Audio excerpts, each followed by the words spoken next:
mucaaradka dawladda farmaajo iyo corona ayaa u daran. Dani waxa uu wali ka baadigoobayaa khudbadiisii ka bilaabatay farmaajo ay soo wacay Muqdisho lagu sumeynaya hal qodob oo ku daray oo danta shacabka Puntland dawladda uga maqan. mucaaradka waxa ay wali dalbanayaan daljirka daahsoon inay ka soo dhahaan farmaajaha soo baxo oo hanoo imaado coronavirus inta ayaa uga daran iyaga. wadaadka maamula magaalada dhiiga shacabka si shaaha looga cabo waxa uu dalbanayaa cadaalad. daniga ka guuxaya Garowe waxa uu dalbanayaa in baaritaan lagu sameeyo dhacdadii Muqdisho 19 Febraayo. taasi beddelkeeda Dani ma ogol yahay in baaritaan lagu sameeyo wixii ka dhacay guriga baarlamaanka Puntland ee Garowe dhoobo daarood lagu weeraray oo ay dad badani ku dhinteen. saldhiggii Yahuuda laga iibiyay 9 xildhibaan ee hadalkoodii lagu xiray xilkana looga xayuubiyay. intaasi waa uu diiday in baaritaan lagu sameeyo. maxaa dan ah oo ugu jira tan Muqdisho? madaxweyne Dani waxa uu dalbanayaa in Muqdisho laga dhigo barnaamijyo looga soo horjeedo madaxweyne Farmaajo oo ay sharci tahay, isagoo joojiyay dibadbaxyo shacab careysan ay ka dhigi lahaayeen deegaanada Puntland laguna taageerayo madaxweyne Farmaajo.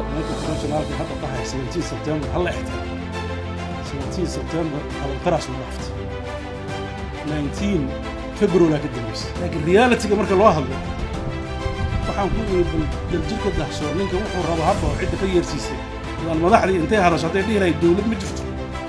madaxdu waa hadlaysay maalintii ka horreysay meeshay maraayeen waxay lahaayeen mudaharaad peaceful rabnaa mid nabadeed rabnaa. ninkan wuxuu yidhi haddaaba samaysay gartay kii maalinnimadii dhacay oo ra'iisul wasaarihii 3 sano iyo barka ra'iisul wasaaraha ku ah oo calankiisa u lulaayo xabadda lagala daalay maxaa ku fasiraysaa ciddi sharciga ka hortagtay.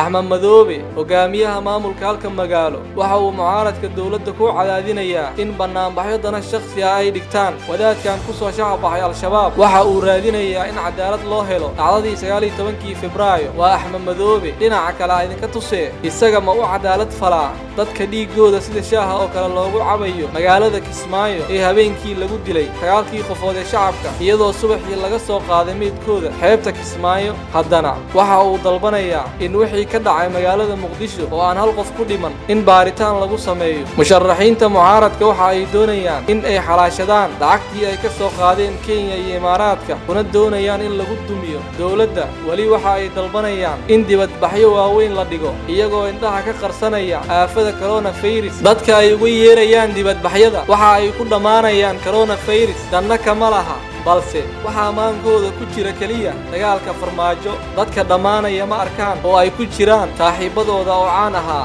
isbitaalada iyo qabuuraha buuxdaafiyay. dadka Soomaaliyeed meel ay joogaan waxaan ugu baaqaynaa inay ka soo qayb qaataan.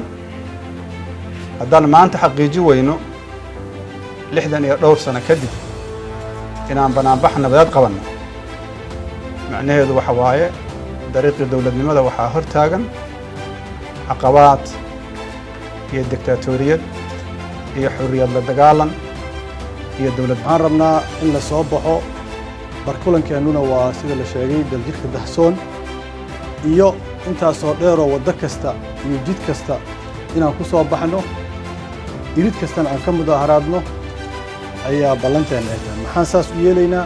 waxaan saas u yeelaynaa madaxweynaha xilkiisa dhammaaday yaa wuxuu rabaa Soomaaliya inuu kala dooransiiyo dagaal sokeeye iyo dictatorship. dawladda waxa ay ku mashquulsan tahay baxnaanada bukaanada iyo badbaadinta kuwa bad qaba oo ay ka mid yihiin mucaaradka xanuunka koronaha uga daran yahay iyagoo daljirka daahsoon ku bannaan baxa.